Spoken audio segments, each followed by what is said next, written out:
Certaines épreuves de notre vie peuvent être vécues comme de véritables tremblements de terre et changer à tout jamais notre existence.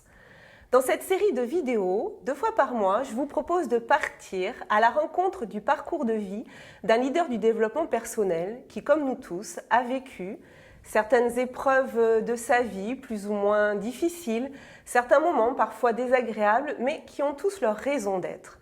Ils vont nous partager les clés qu'ils ont personnellement utilisées pour dépasser ces épreuves et devenir une nouvelle version d'eux-mêmes. Bonjour à tous, je suis Virginie Chastel, créatrice du podcast Osmose Harmonisons nos relations que vous pouvez retrouver sur votre plateforme préférée. Cette série de vidéos est là pour vous apporter encore plus de valeur.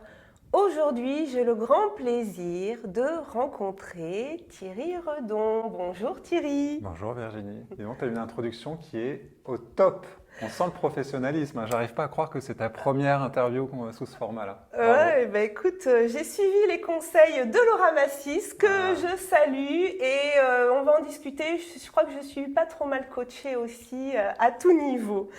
Alors déjà, je te remercie de nous accueillir ici. On est chez toi, dans ton centre, au cœur de l'humain, à Bordeaux, que tu as fondé en 2017.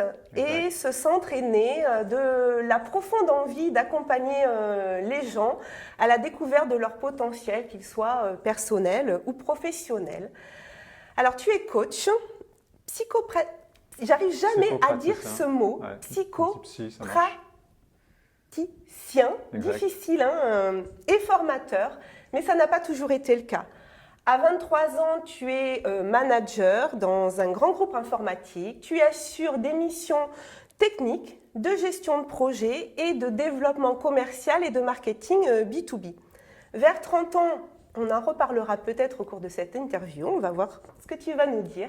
Tu subis, et je reprends tes mots, un véritable tremblement de terre en vivant en l'espace de 15 jours une séparation et le décès de ton papa. Et ces événements, tu le dis, ont été le déclencheur d'une prise de conscience, une remise en question. Et animé par cette quête de sens, tu pars dans une thérapie, puis ensuite un parcours dense dans les domaines du coaching et de la psychothérapie. J'ai réussi à le dire. Et alors là... C'est parce que ce n'était pas psychopraticien ce coup-ci. C'est ça, c'est quand il y a un P, un R et tout ça à la suite. Bon. En tout cas, là, il y a beaucoup de choses à dire. Peut-être boulimique de connaissances, je ne sais pas. En tout cas, tu as... Curiosité. Boulimique de connaissances, François Lemay parle de ça aussi. Mais... Je connais pas. De la curiosité. Bon, on verra. Pour l'instant, on ne parle pas, en tout cas, de mon côté, mais en tout cas de ton côté.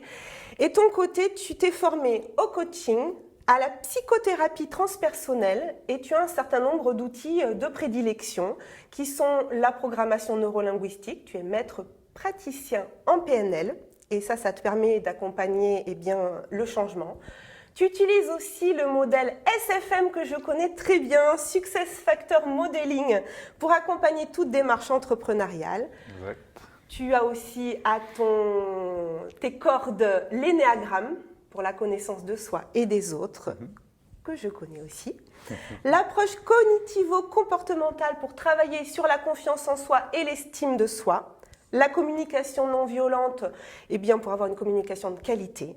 La gestalt, pour l'utilisation de la relation comme outil de développement personnel. Et oui, la liste est longue. Je commence à avoir mal à la tête en fait avec toute la liste que tu fais de ce qu'il y a sur mon parcours. Ouais. Mais heureusement quand même, il y a de la méditation à la fin, comme dernier point de ma liste, et que tu pratiques depuis un certain nombre d'années, 8 ans à peu près, je crois que tu as découvert la méditation. Et tu n'as pas cité Imago, que je pense mettre aussi dans ma description, même si je ne suis pas praticien Imago. Mais Imago pour ce qui concerne la thérapie de couple. C'est comme ça que ça a été créé, ça m'a beaucoup nourri aussi. Ouais, exactement. Donc justement, à la fin, j'allais te demander si tu voulais rajouter des choses dans la description.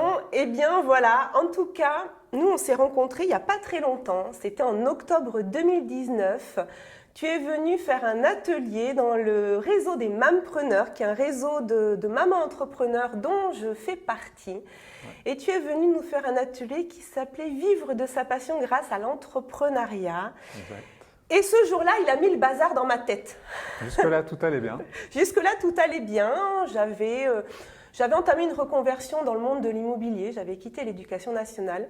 Et Thierry, ce jour-là, vient nous dire qu'on peut vivre de sa passion, qu'on peut être heureux, qu'on peut en vivre et qu'on peut se lancer dans l'entrepreneuriat. Et là, ça a mis vraiment le bazar parce que moi, mon modèle éducatif, c'était pas du tout celui-là. C'était choisis un métier qui te fait vivre et garde tes passions pour tes loisirs. Eh bien, il a été très très fort. Quelques mois plus tard, on est devant une caméra en train de faire des vidéos pour mettre sur YouTube. C'est-à-dire qu'en décembre, je te contacte en disant après les fêtes de Noël, va falloir que tu m'aides. Et en janvier, eh bien voilà, on va tout vous dire. Depuis janvier, ça fait 5 mois, Thierry m'accompagne eh bien, à cheminer professionnellement vers une vie professionnelle riche de sens, alignée avec mes valeurs. Et voilà, tout ce qui m'amène aujourd'hui à faire cette première entrevue vidéo à tes côtés. Et je te remercie infiniment pour ta confiance et ton soutien. J'ai envie de dire comme les Québécois qui disent à tous les jours. Parce que vraiment Thierry, il est là tous les jours pour me soutenir. Et vraiment, un grand merci pour toi. Écoute, je suis ravie et un petit peu émue, je dois le dire, de faire cette première vidéo. Et en plus, on est dans un décor super, tu m'as reçue voilà, comme une star, comme si j'étais déjà la sortie la du star grand de jeu, on a mis l'interview. le plateau télé en place. Voilà. Donc ma présentation, est-ce que tu veux rajouter quelque chose sur la présentation que j'ai faite de toi? Non, moi ce que je dirais en fait, c'est amusant en fait de t'entendre refaire la liste des outils que j'ai explorés et tout ça. Et en fait, ce qui m'interpelle là aujourd'hui, après avoir vu tout ça, c'est qu'est-ce que j'en fais ou qu'est-ce que j'en ai fait et finalement, qu'est-ce que je retiens comme l'essence de tout ça. Parce que, en fait, quand j'ai exploré un outil puis un autre, à chaque fois, ça m'a envoyé dans des directions très différentes. Ouais. Alors en plus, il y a le domaine du coaching, le domaine de la thérapie, il y a des polarités très différentes et puis des postulats très différents en fait, en fonction de l'outil et en fonction de la personne qui nous en parle. À chaque fois, moi, j'ai eu l'impression que quand j'étais, par exemple, en PNL, après en Gestalt, après en autre chose, c'est un peu comme si à chaque fois, c'était genre, je voyais ça un peu comme la vérité absolue. Et je me disais, ah bah oui, c'est ça, puis j'oublie tout le reste. Puis après, j'étais sur un autre truc, j'oublie tout le reste. Et puis en fait, il y a un moment où je me sentais complètement découpé au milieu de tout ça parce que ça m'a amené finalement à la question, qu'est-ce que je crois moi vraiment fondamentalement, au-delà d'une technique et autres. Et au final, c'est un puzzle qui se met en place. Il n'y a pas de vérité absolue. En fait, c'est ça. Moi, ce que je retiens de ça, c'est qu'il n'y a pas de vérité absolue. Alors, si vous regardez cette vidéo, c'est probablement que vous êtes intéressé par tout ce qui est développement personnel. Pour moi, il n'y a pas une vérité absolue de quelqu'un d'extérieur. La vérité, elle est juste relative à soi, à un instant présent. Et c'est vraiment ça que je retiens en fait de tout ce parcours-là. Il m'a fallu des années en fait pour arriver à cette conclusion que pourtant j'ai entendue plein de fois, mais juste pour vraiment y croire, l'intégrer moi et du coup le redire là comme ça, parce que c'est facile de répéter des trucs. Bien sûr. Ouais. Surtout à l'époque dans laquelle on voit énormément de vidéos, de sources d'inspiration, tout ça, il y a beaucoup de répétitions sans avoir une vraie intégration. Ouais. Et en fait, moi, c'est ça qui me semble super important. Et donc voilà, en tout cas, le premier grand enseignement que j'ai tiré de tout ça, c'était que la vérité, c'est juste moi intérieurement et moi avec moi, que par contre, j'ai eu besoin d'explorer tout ça pour arriver à ça. Ouais. Donc j'entends aussi beaucoup de critiques autour de ça sert à rien d'aller chercher à l'extérieur la réponse à l'intérieur. Oui et non, parce que c'est en allant chercher à l'extérieur qu'on peut aller dans son cheminement intérieur. Donc première chose, et puis deuxième chose, moi ça m'a amené aussi beaucoup une ouverture à finalement cette phrase aussi qu'on entend beaucoup, c'est tout ce que je sais, c'est que je ne sais pas. Parce que ma vérité du moment à laquelle j'ai cru très fort, 2 semaines après, 3 semaines après, 1 mois ou 6 mois après, c'est devenu une vérité qui était complètement ridicule et j'en avais une nouvelle qui était arrivée là. Ce qui fait que, tu disais aujourd'hui, moi j'accompagne sous forme de coaching, de thérapie. Ce que je trouve très intéressant en fait, dans ce parcours-là, c'est que ça me permet aujourd'hui d'être en face de quelqu'un et quelle que soit sa croyance, sa vérité du moment, de dire c'est OK et il n'y a pas de jugement par rapport à ça. Et peut-être que demain ça changera, après-demain ça changera. Et finalement, dans tout ça, il y a une seule question à se poser, c'est est-ce que ce que je crois aujourd'hui dans le monde dans lequel je suis m'aide? Est-ce que ça me construit? Est-ce que ça me permet d'être bien dans ma vie? Ou est-ce qu'il y a un endroit où ça me freine? Et dans ce cas-là, qu'est-ce que je décide? Qu'est-ce que je change ou pas, quoi? Voilà. Et je parle là-dedans, j'ai pas eu de questions en fait encore. Mais c'est très bien, j'adore.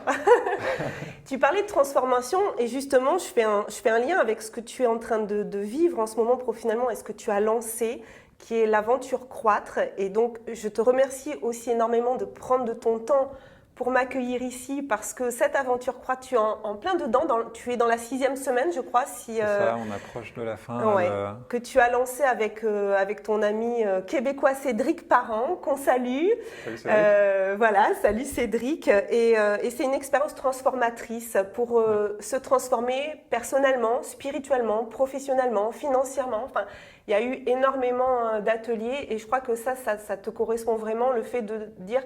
Ben oui, on apprend des choses. Maintenant, si on est juste là comme un récipient qui reçoit un certain nombre d'informations, mais que derrière, il n'y a pas de passage à l'action, qu'on ne fait pas la transformation, la prise de conscience, elle est toujours importante. Mais s'il n'y a pas le passage à l'action derrière, au final, ça ne sert à rien. C'est juste des connaissances. Et on le voit par ton parcours qui est très dense, comme ça que tu le présentes aussi sur ton site. Si derrière, il n'y a pas de l'intégration, effectivement, une remise en question, et puis de se dire cet outil, qu'est-ce qu'il m'apporte, s'il suffit juste de se remplir, au final, on n'avance pas. Alors, on va continuer dans cette entrevue. Je m'étais posé la question de te demander comment tu vas déjà, mais j'ai l'impression que ça va bien. Je vais bien, merci. Toi, en fait, j'ai envie de rebondir sur ce que tu disais, parce qu'effectivement, là, on arrive sur la fin des 6 semaines de l'aventure. Alors, 6 semaines, parce qu'en fait, avec Cédric, on a créé, donc, pendant 6 semaines, ces 2 ateliers qui durent 2 à 4 heures. Donc 2 par semaine, sur 6 semaines, ça en fait 12. Donc c'est, on va dire, vraiment le cœur, on va dire, en termes de ce qui est visible du monde extérieur, gratuitement, au plus grand nombre. Et puis après, c'est une aventure à l'année pour ceux qui ont envie de poursuivre. Et en fait, j'ai envie de rebondir là-dessus parce que Cédric et moi, on n'arrête pas de se dire qu'en fait, c'est une aventure transformatrice pour tout le monde, à la fois pour les participants qui viennent sur les ateliers. Et aujourd'hui, en fonction des ateliers, on a eu entre 200 et 450 personnes quand même. Donc c'est une belle costaud. réussite. On a plus de 10 000 personnes qui nous suivent là, sur l'aventure. Donc c'est quand même aussi une belle satisfaction de voir ça, en fait, de voir que ça suscite de l'intérêt. Et puis on a des témoignages qui sont vraiment extraordinaires dans la transformation que ça permet de vivre et tout. Ce que je voulais dire, en fait, pour rebondir sur ce que tu dis, c'est que dans les ateliers, en fait, l'intention, c'était de faire vivre des ateliers transformationnels plutôt que d'être uniquement dans de l'information ou de la formation. Oui. Et au milieu de tout ça, et tu vois, ça rejoint sur ce que je disais avant sur tous les outils et tout ça, au travers de l'aventure, moi j'ai reconnecté quelque chose qui, pour moi, est vraiment essentiel. C'est que ce qui permet une transformation, c'est pas les outils, c'est pas l'information et tout ça, mais c'est la qualité du lien qu'on a à l'intérieur d'un groupe. Donc là, il y a l'aventure, mais dans plein d'autres choses en fait. Et dans mon parcours coaching thérapeutique, vraiment, en fait, c'est ça qui est le vrai différenciant. En fait, c'est la qualité du lien, de l'interaction, c'est toutes les guérisons qu'on peut avoir aussi par rapport à ça. Et j'ai envie de faire une parenthèse, même si ce n'était pas dans tes questions. Vas-y, mais j'y vais je te laisse cette liberté avec grand plaisir. Merci. En fait, moi, j'aime bien me rappeler comment est-ce qu'on se construit intérieurement. Tu disais que je t'ai formé à l'énéagramme. Effectivement, c'est un outil qui m'a beaucoup construit sur la compréhension de comment est-ce qu'on construit notre personnalité, notre manière d'être en relation avec le monde. Ce que ça m'a appris, tout ça en synthèse, c'est qu'en fait, dans notre enfance, et puis au long de notre vie, alors certains ont même la croyance, ou en tout cas ont mis en évidence que ça peut même venir d'avant notre enfance, donc là, chacun est libre de penser ce qu'il veut. Mais en tout cas, ce qui est devenu ma certitude, c'est qu'on a des blessures qui se sont créées à un moment, qui sont très ancrées et qui font que, pour éviter de ressentir de ressentir la douleur qui est en face de la blessure qu'on a, eh bien, on met en place des stratégies inconscientes qui se jouent dans notre manière d'être en relation avec les autres. Et ces blessures-là, elles se créent, c'est toujours une histoire d'amour en fait, c'est qu'on a un besoin fondamental de se sentir aimé inconditionnellement et que dans notre enfance, il y a un moment où on ne s'est pas senti aimé pour une raison ou pour une autre. Parce qu'on a renversé le café de papa et qu'il s'en est pris partout et qu'il nous a engueulés. Et du coup, on s'est dit, en fait, il faut que je sois parfait parce que sinon, je ne suis pas digne d'être aimé par papa. Et puis, il y aurait plein d'autres manières de se le représenter, enfin, plein de cas différents, Oui. mais en tout cas, il y a comme ça quelque chose qui se cristallise. Et en fait, toute notre vie, si on reste coincé avec cette blessure-là, elle a un impact direct dans notre matière d'être en relation avec le monde. Et c'est là où d'être en lien avec d'autres dans un parcours thérapeutique ou un parcours de coaching, en tout cas un parcours de transformation, se fait dans l'interaction avec les autres, puisque c'est finalement aller guérir l'endroit ou mettre de la conscience sur l'endroit où on a été blessé, à l'endroit qui nous fait le plus souffrir, parce qu'on ne se sent pas aimé inconditionnellement. Donc voilà, donc c'est le lien, la qualité du lien qui permet une vraie transformation. Et cette transformation, pourquoi vouloir cette transformation? Pour moi, en tout cas dans mon parcours personnel, c'était vouloir me sentir plus à ma place, avoir plus de sens dans ce que je fais. Et puis c'est aussi en fait dans cette histoire-là j'ai une blessure qui m'empêche d'être en relation avec le monde, en fait c'est qu'il y a un endroit où je me coupe du monde extérieur. Et en fait, on ne peut pas être heureux quand on se coupe du monde extérieur. Et là, j'aime bien citer aussi la plus longue étude qui a été faite sur le bonheur, qui a duré 75 ans, qui a été faite par l'université de Harvard. Il y a une conf TEDx que vous pourrez retrouver assez facilement sur le net, qui met en évidence que ce qui nous rend plus heureux et en meilleure santé, c'est la qualité de la relation avec nos proches. Alors, si je suis dans mes blessures, dans mes modes de fonctionnement qui m'empêchent d'être de manière qualitative en relation avec les autres, je ne peux pas être heureux juste fondamentalement.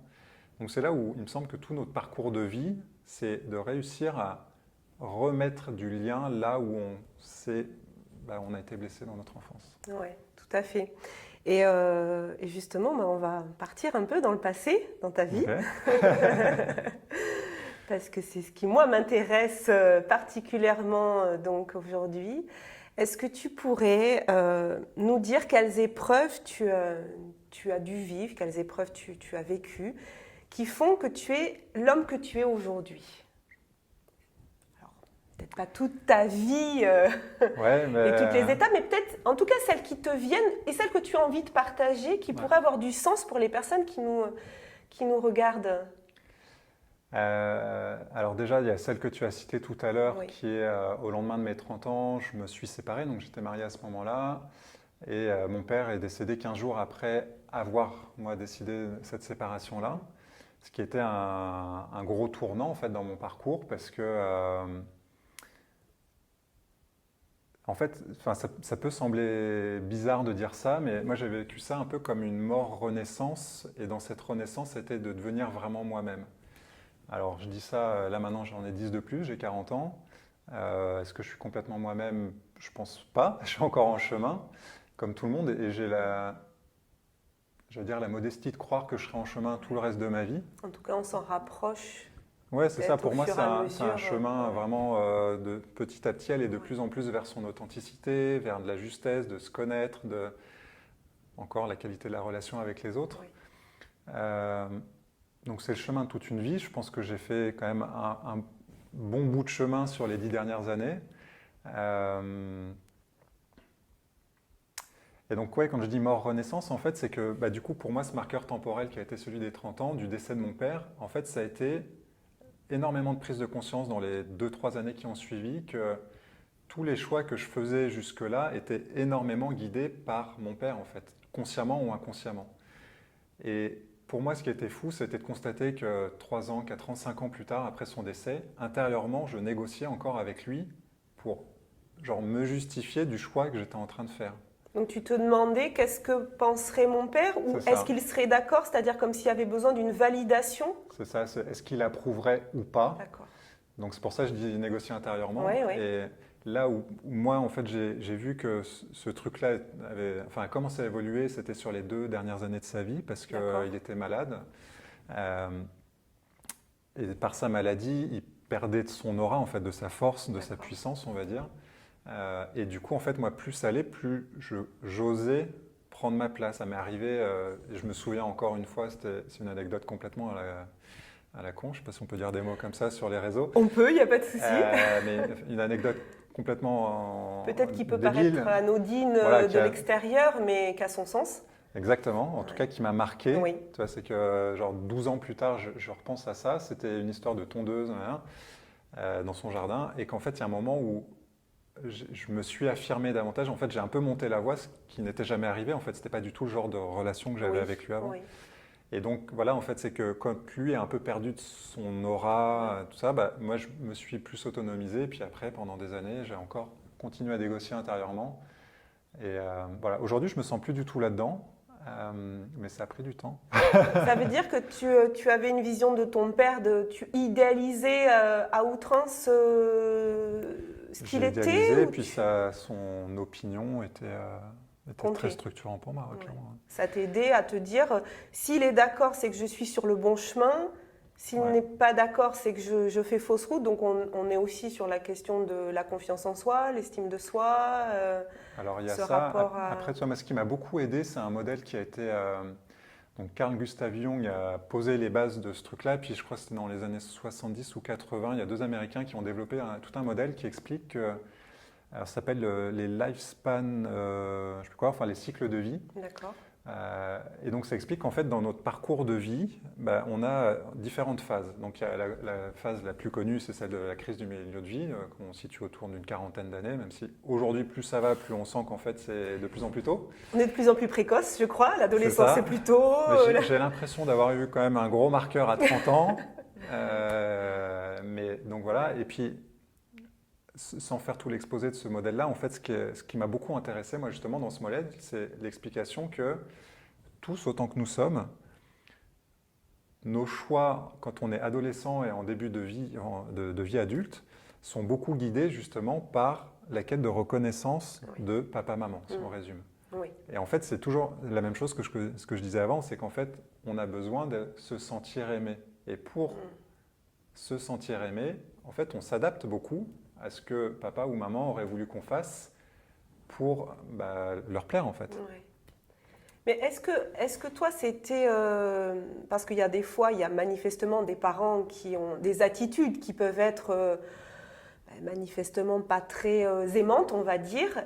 Et il y a des fois, il y a l'image que l'enfant se fait. Ouais. Est-ce que toi, si tu regardes aujourd'hui ta vie avec ton père, est-ce que c'est quelque chose que tu t'étais construit, c'est-à-dire que tu t'étais imaginé que peut-être il ne te considérait pas comme étant assez grand pour prendre des décisions? Est-ce que c'était donc une interprétation de ta part ou est-ce que manifestement il y avait objectivement des faits qui pouvaient t'emmener à ça? Je dirais qu'il y a probablement les deux. Après, moi j'avais un père qui était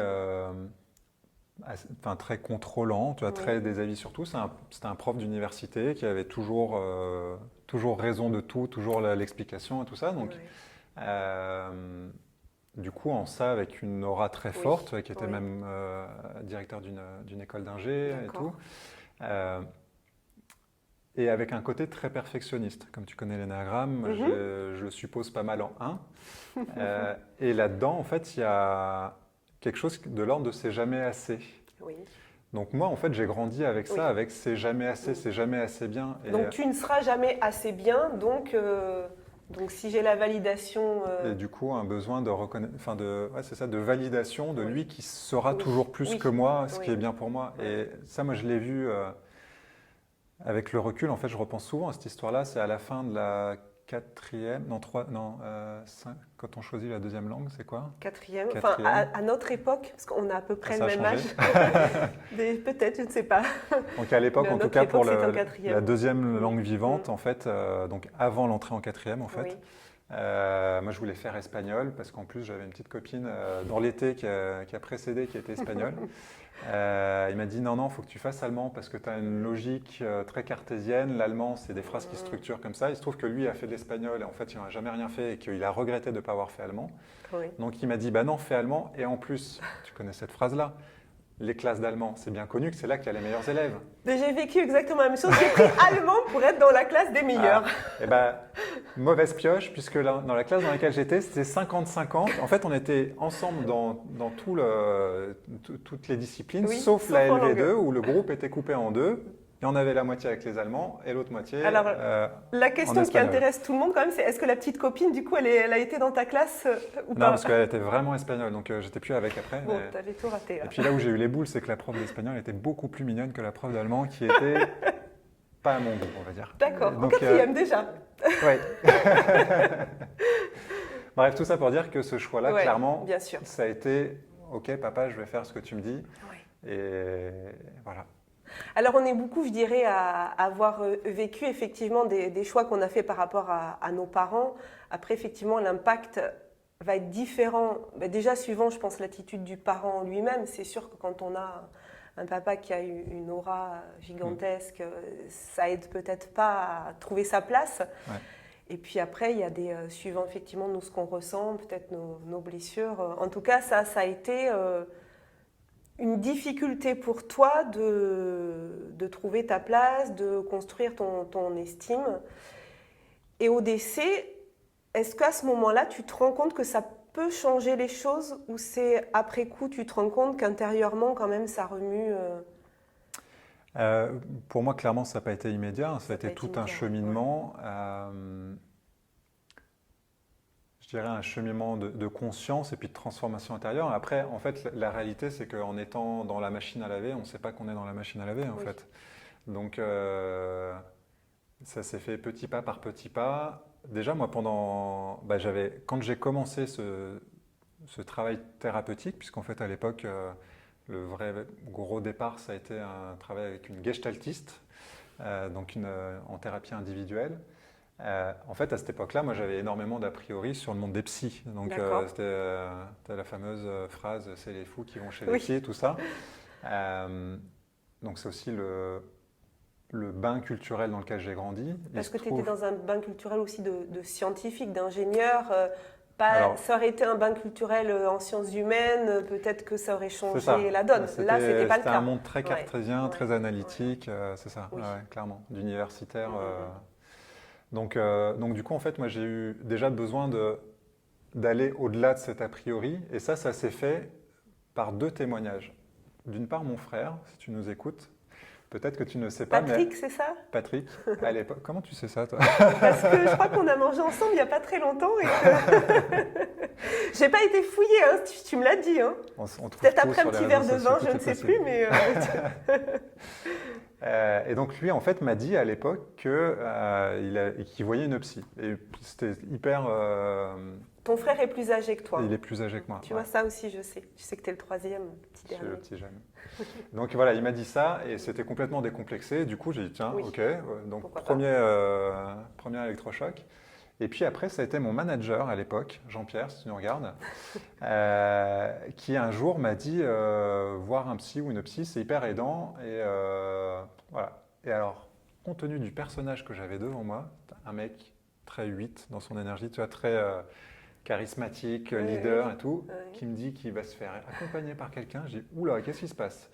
Et dans la demi-heure qui a suivi, j'ai regardé sur les pages jaunes, psy, dans le quartier, Oui. tu vois, et puis j'avais un rendez-vous le soir à Ouais. 17h, Ah ouais. ou Là, 18h. c'était bon, tout, Donc tout en fait, c'était les s'enclenchait, deux quoi. déclics, et après, bah, c'était vraiment le début d'un parcours. Là aussi, je dirais que à partir du moment où il y a quelqu'un qui a aussi une aura et une position qui te dit Ouais. que c'est OK, là, tu t'autorises à te dire c'est OK. C'est ça, en fait, ça donne une autorisation intérieurement, absolument. Ouais. Ouais. Donc là, on est encore dans un besoin de validation, mais il n'y a pas de souci. Hein. Je suis comme je suis, et je pense que je ne suis pas le seul, donc du coup, ça Oui, m'aide à m'accepter encore plus comme je suis. Je confirme, quoi. Parmi tous les outils qu'on a vus, donc c'est des outils que tu as. Est-ce que c'est des outils que tu as utilisés d'abord pour toi personnellement pour apprendre à te découvrir et qu'ensuite tu as mis dans ta palette des outils que tu peux utiliser en psychothérapie ou en suivi? En coaching. Est-ce qu'il y aurait un outil dont tu aimerais nous parler pour nous dire vraiment ce que toi ça t'a apporté comme changement? C'est compliqué d'en choisir un, parce que parmi tout ce que tu as cité, Oui. pour moi, c'est vraiment l'agglomération de tout qui fait qui je suis aujourd'hui et qui me sert en fait dans une situation ou dans une autre. Alors peut-être dans l'ordre chronologique, peut-être si quels sont les premiers ou Ouais, le alors premier le que premier que je pourrais citer, Oui. c'est la PNL qui m'a Oui. effectivement beaucoup nourri. Alors le grand paradoxe que ça, c'est qu'en fait j'ai passé des années à me former en PNL en disant j'aime pas la PNL.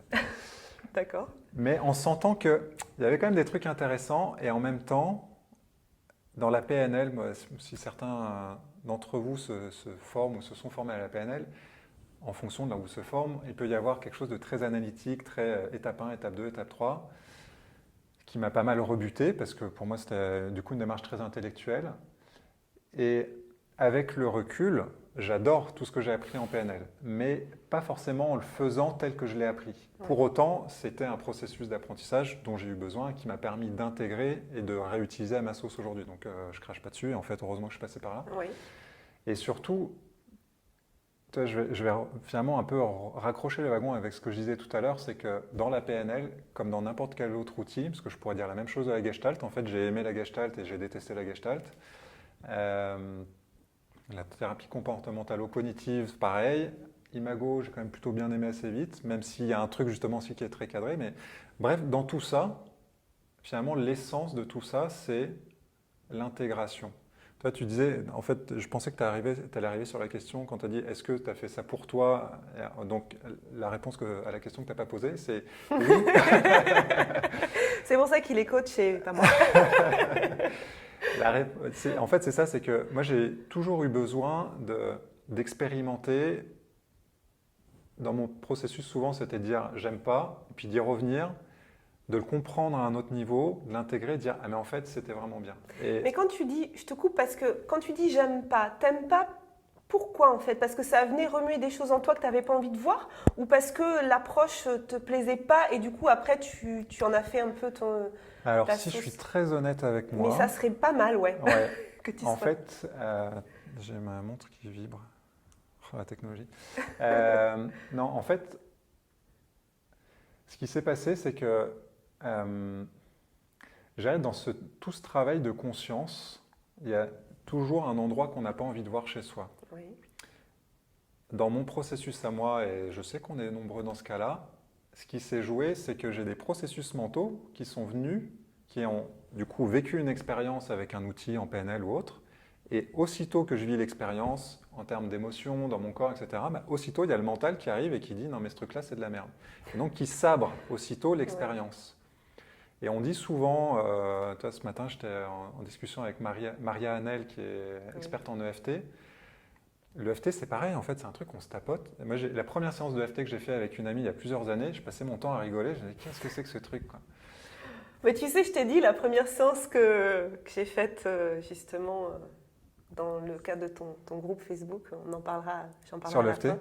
Là où je t'ai envoyé un message, je dis, je suis désolée, mais ça marche pas. J'ai rien ressenti. Ça, sur moi, ça marchait pas parce que je pense que je mentalisais trop. Ouais. Donc c'est ça. En fait, moi, ce que j'ai vécu et ce dont j'ai pris conscience dans mon mode de fonctionnement, et en fait, c'est ça qui est intéressant, c'est un processus mental qui vient et qui coupe l'expérience. Et tu disais, je suis formé aussi dans le monde de la thérapie transpersonnelle. Oui. Alors, moi, je n'utilise pas cet outil-là, mais il y a un outil dans le transpersonnel qui s'appelle la respiration holotropique, qui est une méthode de respiration avec de l'hyperventilation au début. Ce sont des séances qui durent 3 heures en musique, ça fait vivre des expériences très fortes. Ceux qui s'intéressent au chamanisme, on pourrait dire qu'il y a des points de connexion avec ce qu'on peut vivre dans le chamanisme, avec des connexions, des messages venus d'ailleurs ou autres. Quand on a un processus mental qui coupe l'expérience et qui dit mais qu'est-ce que c'est que ce machin, et en même temps, donc voilà, ça coupe le processus, et en même temps, personnellement, je ne crache pas non plus dessus parce que c'est aussi un moyen ça apporte une certaine sécurité, donc c'est bon aussi. Et voilà, c'était quoi ta question? C'est laissé emmener dans le flot de... Ouais. La question que je n'ai pas posée du coup, tu sais, celle... J'arrête pas de répondre à la question qui n'existait pas. Est-ce que donc ces outils... Donc la question que je n'ai pas posée, c'est est-ce que les outils, tu les as utilisés pour toi avant de les utiliser de façon professionnelle? Et c'était, est-ce que tu peux nous prendre quelques outils et nous dire qu'est-ce que ça t'a apporté, en quoi ça t'a aidé à dépasser certaines épreuves de ta vie? Là, on est sur un parcours de vie de recherche de la confiance en soi et de l'estime de soi. Ouais, et puis de la réalisation et du bonheur. Oui, ce qui est pas mal, tout simplement. Ma foi. Et c'est passé aussi par un changement professionnel, mais c'est passé aussi par d'autres changements de vie. Ouais. Donc, au choix, l'outil que tu veux, on peut en voir plusieurs. Alors, j'ai envie de citer en premier l'énéagramme. Dans tout le panel, c'est compliqué d'en choisir, mais j'ai envie de prendre l'énéagramme. En fait, moi, l'énéagramme, système d'études de la personnalité qui existe depuis des millénaires, 4e siècle avant Jésus-Christ, d'après ce que nous disent certains historiens. Met en évidence comment est-ce qu'on fonctionne, en fait, la construction de notre personnalité. Moi, c'est un outil qui m'a énormément aidé à me comprendre moi et à comprendre les autres. Ou en tout cas, finalement, à comprendre que déjà, je n'ai pas une vérité absolue. La première fois que j'ai fait un stage d'énéagramme, j'ai passé, à la fin des 2 jours, je disais, mais c'est le kaléidoscope des gens en fait sur la planète. Et donc déjà juste ça de dire, finalement, moi j'ai un prisme dans ma manière de regarder le monde, et en fait tous les autres on en a un autre. Alors dans l'énéagramme, on regroupe et puis il y a des grandes catégories, mais globalement chacun est individu, enfin a son identité à lui. Donc ça m'a amené en fait beaucoup d'ouverture aux autres, de dire ok, en fait j'ai peut-être pas une vérité absolue. Donc de la tolérance. Donc de la tolérance, de l'ouverture, de l'empathie. Et peut-être en fait, d'être rassuré aussi, de se dire je suis pas comme tout le monde, mais je suis pas moins bien, il n'y a pas de hiérarchie en fait. C'est ça, exactement. Et que pour chacun d'entre nous sur cette terre, on a des côtés cool dans notre mode de fonctionnement et puis des côtés un peu moins cool. Il y a les côtés qu'on pourrait appeler la zone de lumière, zone d'ombre.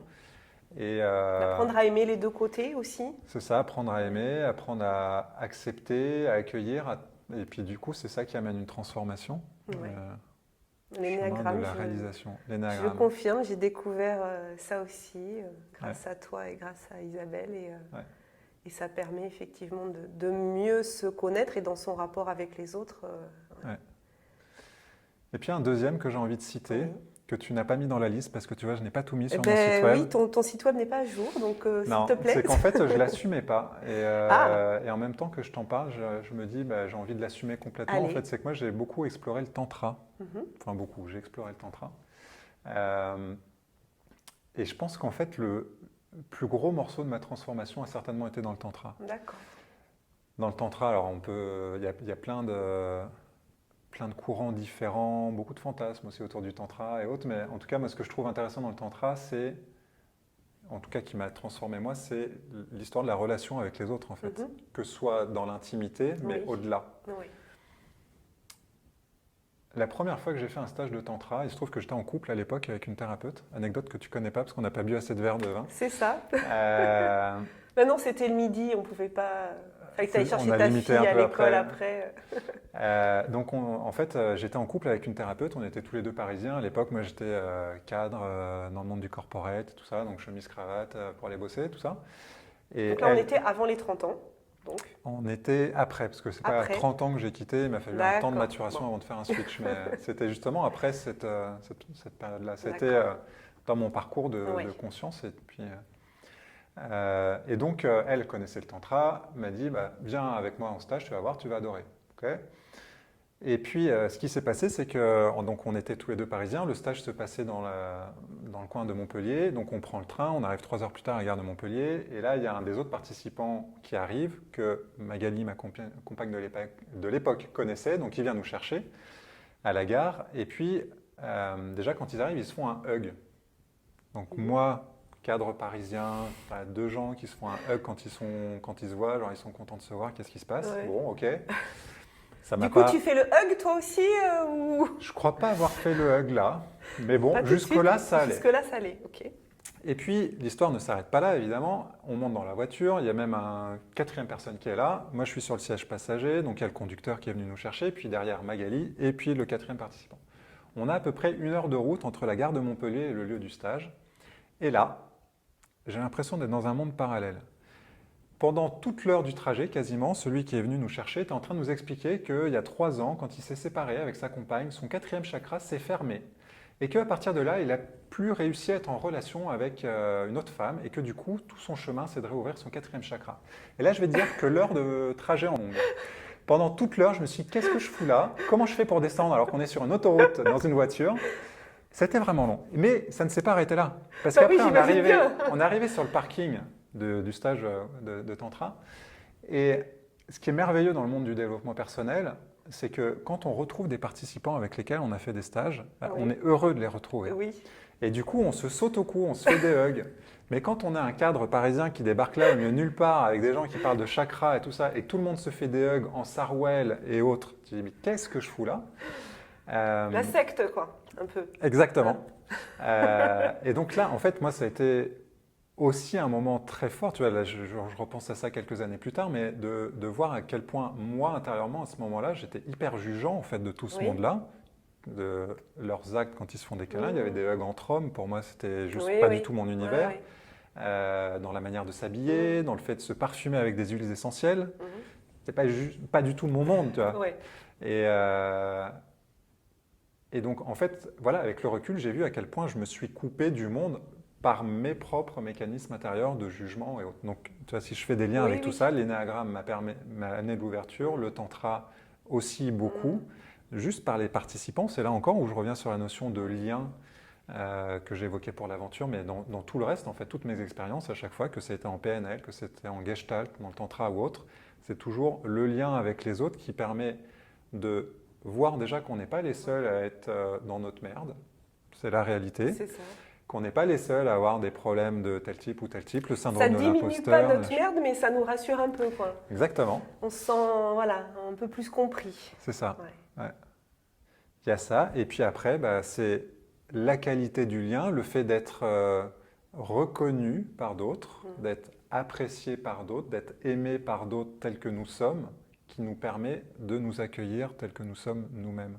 Ouais. Et c'est là que la transformation se fait progressivement, et je crois que c'est le chemin de toute une vie. Moi, j'ai cheminé, mais j'ai encore clairement Alors, à j'ai envie de faire. te dire, c'est un peu l'histoire de l'œuf ou la poule. Qu'est-ce qui commence en premier? C'est quand on commence à sentir la reconnaissance des autres, que ça. Après, c'est peut-être personnel, hein, mais peut y avoir d'abord la reconnaissance des autres qui nous aide à avoir un peu plus confiance en nous. Ou est-ce que d'abord, en tout cas pour toi, qu'est-ce qui a été le premier? Est-ce que ça a été ça ou est-ce que c'est d'abord de se dire, je vais travailler sur moi pour développer cette confiance en moi, cette estime de moi et par ricochet le reste est arrivé? Qu'est-ce qui s'est passé en premier chronologiquement pour toi? Moi, j'ai eu deux étapes parce qu'en fait, avant tout ça, avant mes 30 ans, j'avais commencé déjà à faire un travail avec une thérapeute comportementalo-cognitive. D'accord. Et ce qu'elle nous avait appris à faire à l'époque, c'était d'identifier toutes les qualités qu'on a mises en œuvre dans la journée. Oui. Donc tous les soirs, avant de se coucher, tu prends 5 minutes, ton petit cahier, et puis tu dis, alors aujourd'hui, j'ai bien cuisiné, ok, je suis bon cuisinier. J'ai fait le ménage, ok, je suis... ouais. Voilà. Et donc, c'était un travail très intéressant. On disait, bah, quand on commence déjà à trouver une, voire deux qualités, ça peut être un bel effort. Puis en fait, après avoir fait ça pendant plusieurs semaines, j'étais capable, mais comme tout le monde, hein, Oui, je ne oui. dis pas que j'étais plus, mais d'identifier une quarantaine de qualités dans la Ouais. journée. Oui. En fait, on a tout ça. Mm. C'est juste qu'il faut réussir à s'ouvrir à ça, à voir ça Bien et à sûr. reconnaître ça Ouais. chez soi. Mm. Et ça m'a beaucoup boosté en termes de confiance en moi. D'accord. Ça, j'avais 23, 24 ans à cette époque, C'était ou dans un le peu cadre plus du même. travail qu'on te C'était en proposait parallèle, ça? C'était en c'était en parallèle. parallèle que j'ai fait ça. Et donc c'était une première étape qui était importante. Et en même temps, avec le recul, je vois que c'est un processus qui est pas mal intellectuel quand même, de faire ça avec son cahier. Mm. Et du coup, ça m'a aidé, ça m'a transformé pendant plusieurs années. Puis j'ai eu l'électrochoc des 30 ans dont on a parlé. Oui. Puis en fait, l'estime de moi, tout ça, ça a redégringolé. Mm. Donc je suis revenu à ces outils-là beaucoup plus Oui. tard, et ça m'a fait du bien, mais il n'y a pas besoin que de ça. Enfin, il n'y a pas que ça en Oui. fait qui est nécessaire. Ouais. C'est là où j'ai envie je pars dans tous les sens, mais de refaire une jonction sur nos 3 centres d'intelligence dont on parle dans l'énéagramme, Oui. notamment, hein, pas que Oui, l'énéagramme, oui, mais oui. qu'on a un mental, on a un émotionnel dans le Mm. cœur et on a un corps. Ouais. Un instinctif. Et Ça un vient des instinctif, tripes, voilà. ouais. Et pas que, parce que oui, il y a la notion instinctive, mais il y a aussi dans le corps toutes les mémoires qu'il y a dans le Oui. corps. C'est là où on a en fait besoin de travailler sur les 3 niveaux. Il y a le processus mental, il y a le fait de prendre soin de soi émotionnellement et de transformer les émotions qui sont là. Quand il y a de la tristesse, de la colère, etc., bah, c'est de traverser tout ça. Et puis dans le corps aussi, travailler les mémoires corporelles. Donc c'est pour ça, tu vois, moi j'ai créé une méditation qui se fait en Oui. mouvement. Pour ça aussi, parce qu'en fait, on a besoin de remettre du mouvement dans le corps. La respiration holotropique que j'évoquais tout à l'heure, c'est un travail dans le corps. La gestalt, c'est beaucoup dans le corps et dans l'émotionnel. En fait, on a besoin de travailler sur les 3 niveaux parce que sinon, on se coupe d'une partie de soi et forcément, elle nous rattrape à un moment ou à un autre. Et puis, je dirais que effectivement, quand on voit sur l'énéagramme, il y a 3 profils plutôt instinctifs, 3 profils plutôt dans le mental, 3 profils plutôt dans l'émotionnel. Ça veut dire que on en a un qui se manifeste de façon primordiale, Ouais, prépondérante. et c'est peut-être là, effectivement, il faut aller travailler les 2 autres pour retrouver cette harmonie dont tu parles, C'est ça. qui fait qu'on devient un être complet et pas juste dans une case ou dans un stéréotype, et que ça nous ouvre aux autres. Donc Ouais. en fait, ça a été un peu un aller-retour entre les autres me renvoient à moi des choses positives, mais tant que moi je les vis pas vraiment, et comme tu disais, pas juste les mentaliser, pas juste se dire oui je suis bon en ça, parce qu'on peut se le dire, c'est un peu le côté un peu positif, ou les phrases Comme la positives qu'on peut se psychologie dire. positive, tout ça. Ouais. Mais à un moment donné, il faut vraiment le ressentir et l'intégrer. On revient Exact. à ce qu'on disait au départ, c'est-à-dire avoir conscience de certaines choses et comprendre certaines choses, c'est bien. Maintenant, passer à l'action, c'est mieux, et le ressentir dans son corps, c'est absolument nécessaire. Sinon, on fait que s'auto-convaincre. Exact. Et Et en ça fait, marche pas tout le ce que temps. tu dis là, ça pourrait être une belle synthèse, en fait, c'est de vivre l'expérience. Ouais. En fait, la vraie transformation, elle se fait dans l'expérience. Si on reste figé dans son coin, il ne se passe rien, voire j'allais dire on se diminue, mais c'est pas ça, mais Oui, on minimise les choses. ouais, où on Ouais, s'enferme en fait dans ouais. son mal-être, C'est réducteur. ou voilà. Ouais, ouais. Et être en mouvement, clairement, c'est pas confortable, mais en même temps, je pense que c'est le seul moyen d'aller vers l'évolution.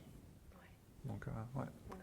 Oui, effectivement, c'est ce que tu montres, c'est que par tous les outils que tu as utilisés, donc on chemine dans sa vie, on progresse. En tout cas, on tend à aller vers quelque chose de plus harmonieux, pas forcément quelque chose de plus confortable, parce que c'est pas toujours confortable. Hein. Des fois, on parle d'une zone de confort, mais j'ai envie de dire plutôt une zone de connu. C'est-à-dire, ce qui est connu, c'est pas forcément confortable. Et j'ai envie de te poser la question. On approche de la fin de l'interview. Aujourd'hui, comment tu te sens par rapport à tout ce cheminement C'est pas fini. 40 ans, donc milieu de vie. 40 ans il y a quelques semaines. On peut dire ça, ouais. Comment tu te sens aujourd'hui par rapport à ton évolution des 15 dernières années? Du coup, si on remonte, allez, 25, 40. Comment je me sens déjà, je suis aujourd'hui très heureux d'avoir fait ce chemin-là. Et quand je dis aujourd'hui, c'est qu'il n'y a pas si longtemps, il y a quelques années, il y a vraiment pas si longtemps, il y a un moment où je me suis demandé à quoi bon tout ça. Parce que,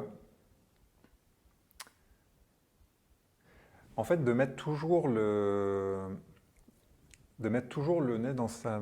Oui. Tu vois, d'être toujours en train de regarder ses blessures d'enfance, etc. Il y a un moment où je me suis dit, mais je mets toujours le prisme sur ce qui me fait souffrir. Donc pendant très longtemps, du coup, enfin pendant très longtemps, non, pendant cette période-là, je me disais, mais je regrettais d'avoir pris ce chemin-là quelques années plus tôt.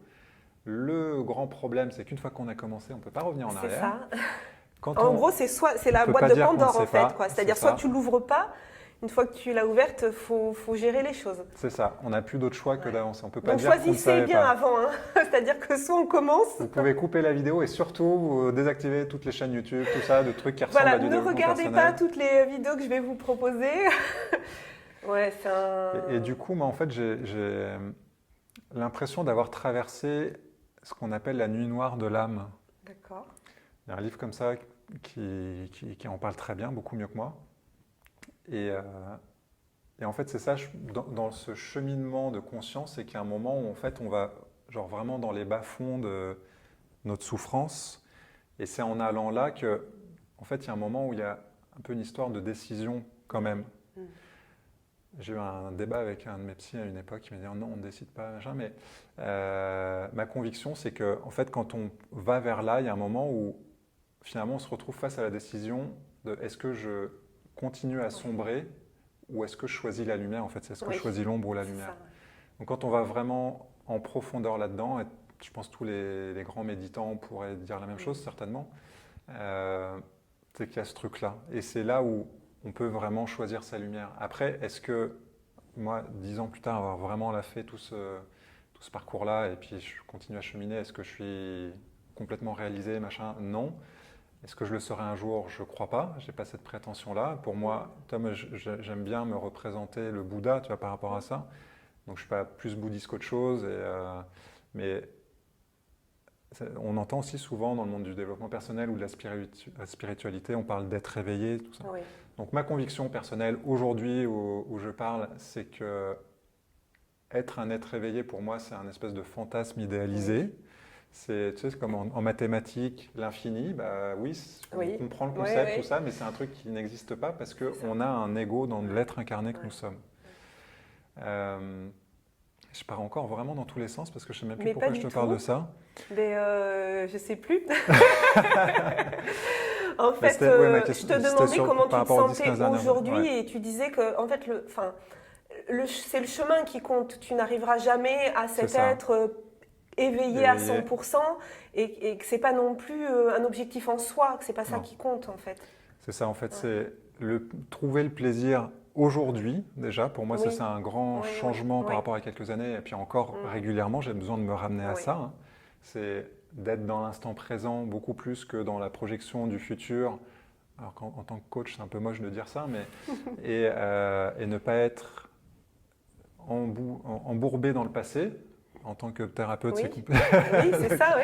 Tu vois, c'est là où pour moi c'était super intéressant. En fait, je te disais, je me suis senti découpé plein de fois en fait dans mon parcours parce que j'avais un week-end de formation en coaching et le week-end d'après, j'étais en formation en thérapie. Donc, un coup le passé, un coup le futur, voilà. un coup le. Et puis, qu'est-ce que je crois mieux de tout ça? Il faut trouver son présent et comment on est dans l'instant présent. Et effectivement, quelles sont les leçons qu'on tire du passé? Comment on se projette dans l'avenir, mais éviter d'être tiraillé entre. C'est ça. Et c'est qu'en fait, in fine, tout est là. Oui. Tu vois, la semaine dernière, j'étais en accompagnement. Tu vois, parfois, je ne sais même plus si je dois dire coaching ou thérapie, mais avec quelqu'un donc c'est en fait un cadre thérapeutique, où par rapport à cette thématique, on allait dans une dimension plus coaching, à se projeter dans le futur, tout ça. Il disait, bon alors dans 10 ans, j'aurais fait ci, j'aurais fait ça. Et puis en fait, la conclusion de tout ce travail-là, c'était, en fait, tout est déjà là.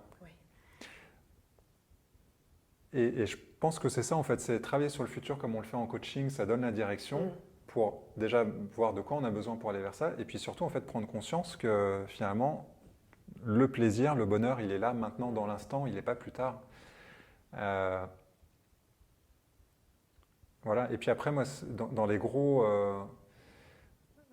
grosses prises de conscience aussi qui en fait ont complètement changé ma manière de voir le monde et ma vie, c'est de dire que tout est toujours parfait. On a un ami commun qui dit ça et qui c'est vraiment essentiel et que tout a sa raison d'être.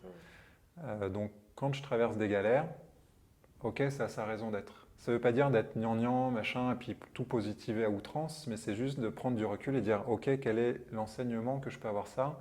Quel est le message? En quoi ça va me permettre de grandir, de mettre de la conscience, de me transformer pour aller vers… Et c'est là où moi, ma grande direction, j'ai envie de dire, c'est le bonheur ou c'est être heureux. Et en même temps que je dis ça, je me suis un peu intéressé, je ne suis pas philosophe, mais je me suis un peu intéressé à la philosophie qui arrive à la conclusion que être heureux ou le bonheur, c'est un truc qui est complètement utopiste.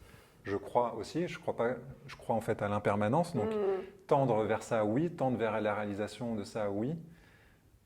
Moi, j'aime bien me représenter le vieux sage, mais peut-être qu'un jour, je serai un vieux sage. J'ai encore beaucoup de chemin, mais si je peux tendre vers ça et d'avoir le sourire du matin au soir, bah voilà, je pourrais être content du parcours que j'ai fait. Et on peut être, j'ai envie de dire, heureux de s'imaginer qu'on est dans cette recherche du bonheur et qu'on met tout en place.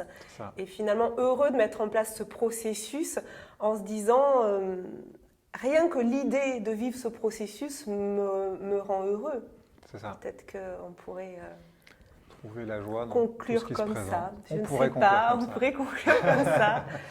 En tout cas, merci beaucoup Thierry d'avoir partagé avec sincérité, honnêteté du coup, ton parcours, en tout cas quelques épreuves et quelques outils que tu as pu mettre en place. On n'a pas eu le temps de tout lister, mais on reviendra pour un déjà… deuxième épisode. Exactement, peut-être pour tes 50 ans, j'y pense pour… Je serai un peu plus sage peut-être. Voilà, peut-être ou pas, je ne sais pas. En tout cas, si vous avez envie de profiter de l'expertise de Thierry, de son expérience, de la bienveillance aussi d'un groupe, je tiens à vous dire qu'il y a un merveilleux groupe Facebook qui s'appelle « S'aligner intérieurement au travers de son projet de vie ». Je mettrai en description de cette vidéo le lien pour nous rejoindre. J'ai le plaisir de faire aussi partie de ce groupe avec vraiment beaucoup d'échanges et de bienveillance et d'apports que Thierry peut nous faire aussi en invitant souvent des personnes qui vont nous parler de choses dont tu n'as pas l'expertise. Parce qu'il y a quand même quelques domaines dans lesquels tu te fais assister. Avant qu'on se quitte, est-ce que tu aimerais donner un dernier message aux personnes qui peut-être sont en train là, maintenant de vivre un tremblement de terre ?